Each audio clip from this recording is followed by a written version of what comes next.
We now go to Gorba Hamid with a question for both candidates. Hi. There are 3.3 million Muslims in the United States, and I'm one of them.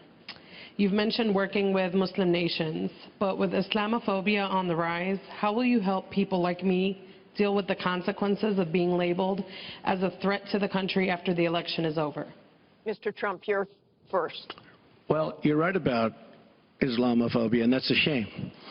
But one thing we have to do is we have to make sure that, because there is a problem. I mean, whether we like it or not, and we can be very politically correct, but whether we like it or not, there is a problem. And we have to be sure that Muslims come in and report when they see something going on. When they see hatred going on, they have to report it. As an example, in San Bernardino, many people saw the bombs all over the apartment of the two people that killed 14 and wounded many, many people. Horribly wounded. They'll never be the same. Muslims have to report the problems when they see them. And, you know, there's always a reason for everything. If they don't do that, it's a very difficult situation for our country.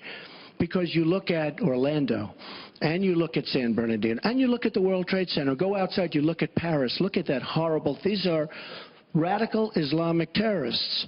And she won't even mention the word, and nor will President Obama. He won't use the term radical Islamic terrorism. Now, to solve a problem, you have to be able to state what the problem is, or at least say the name. She won't say the name, and President Obama won't say the name, but the name is there. It's radical Islamic terror. And before you solve it, you have to say the name. Secretary Clinton. Well, thank you for asking your question. And I've heard this question from a lot of Muslim Americans across our country.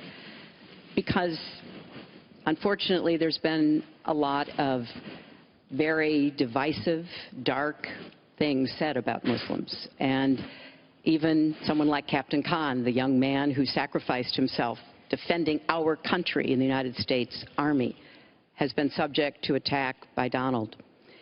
I want to say just a couple of things. First, we've had Muslims in America since George Washington. And we've had many successful Muslims. We just lost a particularly well-known one with Muhammad Ali. My vision of America is an America where everyone has a place. If you're willing to work hard, you do your part, you contribute to the community. That's what America is. That's what we want America to be for our children and our grandchildren. It's also very short-sighted and even dangerous to be engaging in the kind of demagogic rhetoric that Donald has about Muslims. We need American Muslims to be part of our eyes and ears on our front lines. I've worked with a lot of different Muslim groups around America. I've met with a lot of them, and I've heard how important it is for them to feel that they are wanted and included and part of our country, part of our homeland security, and that's what I want to see. It's also important, I intend to defeat ISIS, to do so in a coalition with majority Muslim nations. Right now, a lot of those nations are hearing what Donald says and wondering, why should we cooperate with the Americans? And this is a gift to ISIS and the terrorists. Violent jihadist terrorists. We are not at war with Islam, and it is a mistake, and it plays into the hands of the terrorists to act as though we are. So I want a country where citizens like you and your family are just as welcome as anyone else. Thank you, Secretary Clinton. Mr. Trump, in December, you said this: Donald J. Trump is calling for a total and complete shutdown of Muslims entering the United States until our country's representatives can figure out what the hell is going on. We have no choice. We have no choice. Your running mate said this week that the Muslim ban is no longer your position. Is that correct?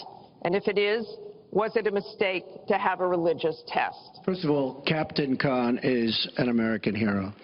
And if I were president at that time, he would be alive today, because unlike her, who voted for the war without knowing what she was doing, I would not have had our people in Iraq. Iraq was a disaster. So he would have been alive today. The Muslim ban is something that in some form has morphed into a extreme vetting from certain areas of the world. Hillary Clinton wants to allow And why did it morph into that? No, answer the question. Why do you still believe? Her? You I interrupt do. me all the time. Why don't you interrupt her? Would you please explain whether or not the Muslim ban still stands? It's called extreme vetting. We are going to areas like Syria where they're coming in by the tens of thousands because of Barack Obama, and Hillary Clinton wants to allow a 550% increase over Obama. People are coming into our country like we have no idea who they are, where they're from, what their feelings about our country is, and she wants 550% more. This is going to be the great Trojan horse of all time. We have enough problems in this country. I believe in building safe zones. I believe in having other people pay for them. As an example, the Gulf states who are not carrying their weight, but they have nothing but money, and take care of people. But I don't want to have, with all the problems this country has and all of the problems that you see going on, hundreds of thousands of people coming in from Syria when we know nothing about them. We know nothing about their values, and we know nothing about their love for our country. And Secretary Clinton, let me ask you about that, because you have asked for an increase from 10 to 65,000 Syrian refugees. We know you want tougher vetting. That's not a perfect system. So why take the risk of having those refugees come into the country? Well, first of all, I will not let anyone into our country that I think poses a risk to us. But there are a lot of refugees, women and children. Think of that picture we all saw of that 4-year-old boy with the blood on his forehead because he'd been bombed by the Russian and Syrian air forces. There are children suffering in this catastrophic war, largely, I believe, because of Russian aggression, and we need to do our part. We by no means are carrying anywhere near the load that Europe and others are. But we will have vetting that is as tough as it needs to be from our professionals, our intelligence experts, and others. But it is important for us as a policy, not to say, as Donald has said, we're going to ban people based on a religion. How do you do that? We are a country founded on religious freedom and liberty. How do we do what he has advocated without causing great distress within our own country? Are we going to have religious tests when people fly into our country? And how do we expect to be able to implement those? So I thought that what he said was extremely unwise and even dangerous. And indeed, you can look at the propaganda on a lot of the terrorist sites, and what Donald Trump says about Muslims is used to recruit fighters because they want to create a war between us. And the final thing I would say, this is the 10th or 12th time that he's denied being for the war in Iraq. We have it on tape. The entire press corps has looked at it. It's been debunked, but it never stops him from saying whatever he wants to say. Has not been debunked.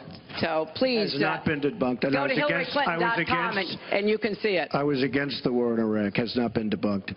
And you voted for it, and you shouldn't have. Well, I just want to There's been lots of fact-checking on that. I'd like to move on to an online question. She just went about 25 seconds over her time. She Could did I not. just respond to this, please? Very quickly, please.